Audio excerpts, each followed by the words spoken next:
Breathe in, breathe out. Hello, you know what this video is about. It's about meditation. And in this video, I hope to convince you, if you're not already meditating, to start, and if you are meditating, to continue. I will go through studies and research showing why meditation is so important and how it can benefit you, especially in 2020, and also kind of walk you through or introduce you to sort of a beginner's guide to how to meditate. So without further ado, let's just jump straight into it.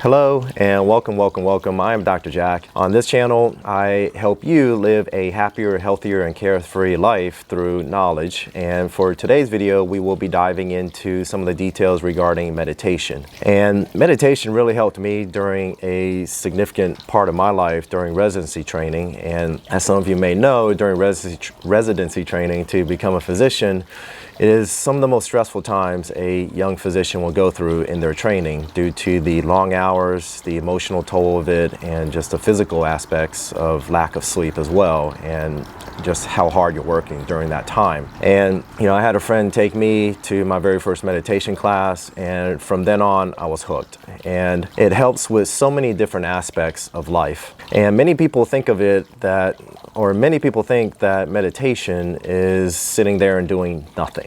And this couldn't be further from the truth. I view the brain as essentially any other muscle. And like any muscle, it is trainable, but you also have to work at it. The entire point of meditation is to be present within the moment and not to focus on the past, the future, and let all these other thoughts kind of jump into your head. And it's more important than ever in these days, in my opinion, for everyone to learn to meditate, because we're constantly bombarded and stimulated with electronic devices. I mean, we can essentially have our entire lives on our phone, email. We're always so reachable, and that constant stimulation does not allow the brain to essentially relax and kind of focus, and is very, very distracting. What is basically called brain wandering as well, and we'll kind of get into the details of that. So think of this as active brain training. The purpose of this video is not to expect you to become a Tibetan monk overnight and to be able to go and meditate for hours, but we'll probably start off at about 2 minutes or so. Suggest that you start meditating for about 2 minutes, assuming that I create a compelling enough reason here to convince you to start meditating. And again, if you're already meditating, fantastic, keep it up. But meditation, through various studies, has shown to help things such as reduce anxiety and reduce stress, as well as improve creativity and also decrease inflammation. And I, as a pain physician, that is one aspect that I'm very interested in. And also as an anesthesiologist, I've seen people actually go into a deep state of meditation to the point that for minor procedures, they actually didn't need anesthesia or hardly any at all.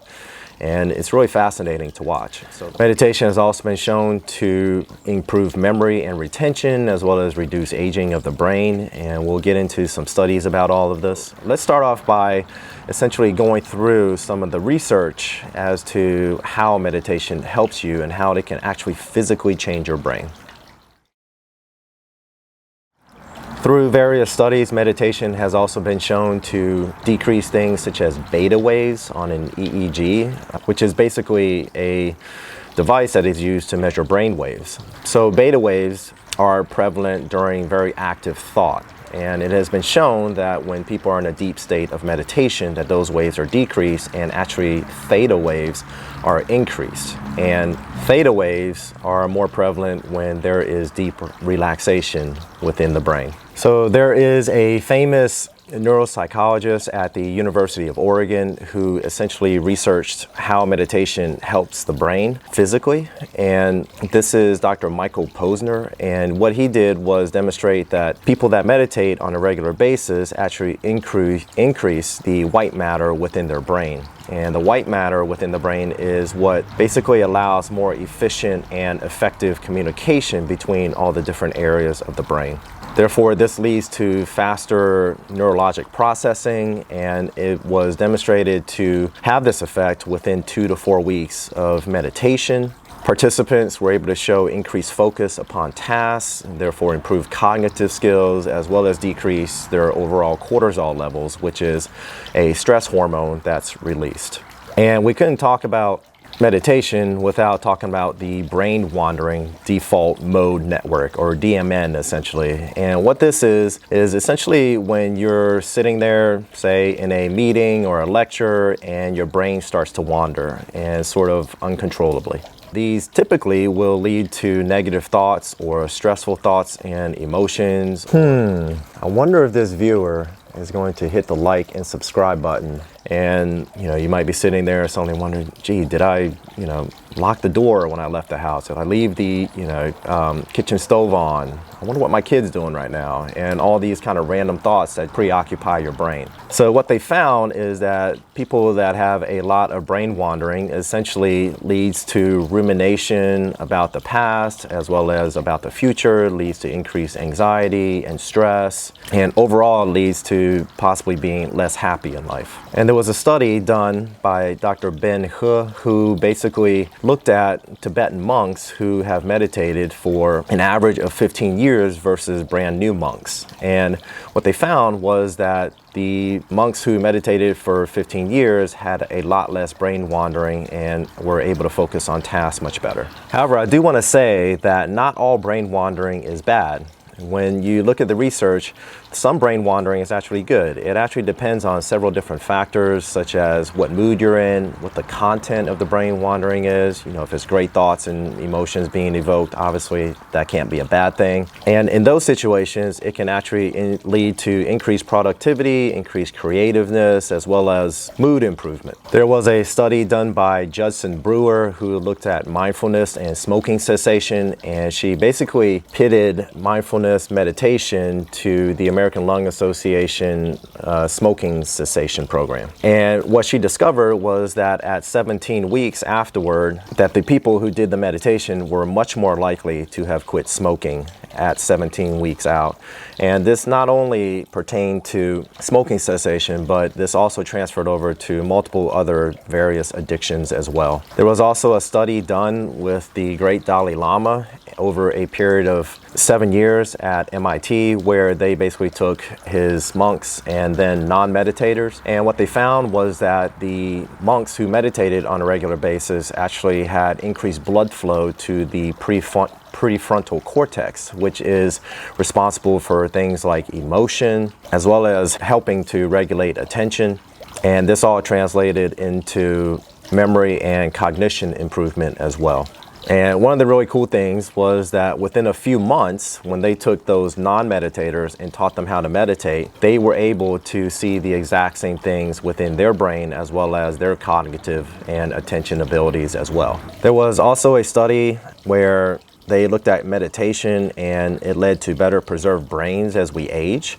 Essentially, people who meditated for 20 years, they had more gray matter volume compared to someone that did not. Now, I don't know if 20 years is a magic number, but this was what they looked at within the study. Gray matter is involved in muscle control as well as sensory perception, as helps in matters such as hearing, seeing, memory, emotions, speech, decision-making, as well as self-control.